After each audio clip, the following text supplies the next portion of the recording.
महान कवियों को नई पीढ़ी तक पहुंचाने के लिए मैंने एक सीरीज शुरू की थी, एक श्रृंखला शुरू की थी श्रद्धांजलि नाम से, तर्पण नाम से यूट्यूब पर। और मुझे बहुत खुशी है कि लगभग 1.5 करोड़ लोगों ने यूट्यूब पे इसे सर्च किया। इसमें भवानी प्रसाद मिश्र, अज्ञेय जी, नागार्जुन जी, दिनकर जी, महादेवी जी, पंत जी, प्रसाद जी, निराला जी, इन सब के गीतों को, कविताओं को मैंने प्रस्तुत किया। तो इसी कड़ी में हरिवंश राय बच्चन जी की भी एक कविता जो मैंने अपने बचपन में अपने पिता से सुनी थी और कॉलेज में भी पढ़ी थी, उसको मैंने प्रस्तुत किया था। तो दिनकर जी के परिवार का, जब मैंने दिनकर जी की कविता प्रस्तुत की थी तो बहुत आशीर्वादों के फ़ोन आए। दुष्यंत जी के पुत्र का फ़ोन आया भोपाल से, उनकी पत्नी का आशीर्वाद मिला कि बहुत बड़ा काम किया। नागार्जुन जी के गांव से लोग आए, उन्होंने कहा हम आपका वहाँ सम्मान करना चाहते हैं, आप बाबा की कविताओं को इतने स्वर में सजाकर नई पीढ़ी तक पहुँचा रहे हैं। तो हमने अमिताभ जी को लेटर भी भेजा था कि हम ऐसा कर रहे हैं, हमें आपका आशीर्वाद चाहिए। वर्ष भर पहले मेल भेजा था, लेकिन उनके ऑफिस से जवाब नहीं मिला, शायद व्यस्त रहे होंगे।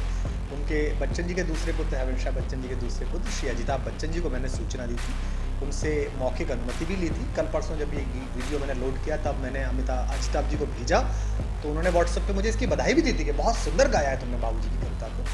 लेकिन अब अमिताभ जी के यहाँ से मुझे नोटिस मिला है, उसमें कहा गया है कि इसको तुरंत हटाएं हम, ये कॉपीराइट उल्लंघन है, मैं स्वीकार करता हूँ। अगर उनका आदेश है तो हम इसे हटा दे रहे हैं। साथ में उसमें आखिर में उन्होंने ये कहा है कि इससे जो अर्निंग हुई है वो आप हमें वापस करें। तो उससे 32 रुपये अभी कमाई हुई है। हमने उसमें लाखों रुपये खर्च किए हैं वीडियोज़ को बनाने के लिए, तैयार किया है, उन पर शूट की है, वीडियो एडिटिंग की है जनता तक पहुँचाने के लिए। सो हम ये 32 रुपये भी भेज देंगे। सोहनलाल द्विवेदी जी की एक कविता है, कोशिश करने वालों की हार नहीं होती। इसको बच्चन जी 10वें वर्ष तक पढ़ते रहे अमिताभ जी बाबूजी की बताकर, तो उन्हें पता नहीं था। द्विवेदी जी के परिवार वालों ने कभी कॉपीराइट नहीं मांगा। मेरी कविताएं, कोई दीवाना कहता है, रूस में ताशकंद में हिंदी सीखती हुई लड़कियों ने नेट पे डाल रखी है। देश भर के, कनाडा के लोगों ने, दुनिया भर के लोगों ने, लड़के लड़कियों ने गाकर यूट्यूब पे डाल रखी है।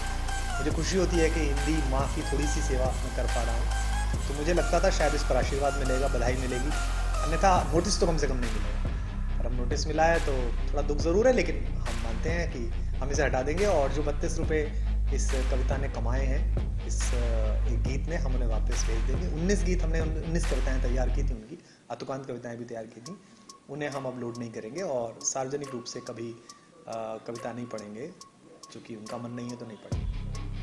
आपको क्या लगता है कवियों की कविताओं पर कॉपीराइट इस तरह का होना चाहिए? क्या मतलब ये कॉपीराइट का हनन नहीं है, या आपकी कविता कोई गाए तो आपका क्या कहेंगे? मेरी कविता खुद अमिताभ जी के शो में कौन बनेगा करोड़पति में गाई गई थी, नेट पर उपलब्ध है, हमने नोटिस नहीं भेजा। बहुत सारे, मेरी कविता बलूचिस्तान में गुलाम कादरी गा रहे हैं, एक लोक सिंगर है, हमने तो उनको नोटिस नहीं भेजा। मैंने भोजपुरी की फिल्म में निरहुआ को अपनी कविता पढ़ते हुए देखा कि किसी शायर ने क्या खूब कहा है हीरोइन के सामने। मुझे खुशी हुई कि चलिए हिंदी यहाँ तक पहुँच रही है। मैंने बताया कि विदेशों में लड़के लड़कियाँ हिंदी में गा रहे हैं उस कविता को। तो मुझे लगा था कि नीड़ का निर्माण फिर नेह का आह्वान फिर ये एक ऐसी पुनर्निर्माण के प्रति आस्था पैदा करने वाला गीत है बाबूजी का, आदरणीय हरिवंश राय बच्चन जी का, कि इससे खुशी होगी। और सभी लोगों ने अमित जी को टैग भी किया था कि देखिए कितना अच्छा तर्पण, कितनी अच्छी श्रद्धांजलि बाबूजी को दी है। लेकिन उन्होंने नोटिस भेजा और ये कहा है कि जो कमाई हुई उसे वापस करिए। तो 32 रुपये कमे हैं उससे, हम उन्हें ज़रूर भेज देंगे और हम उसे डिलीट कर देंगे। बस अब भेज देंगे, 24 घंटे का समय दिया है, 24 घंटे हमें दीजिए, हम 24 घंटे में डिलीट भी कर देंगे और पैसे भी।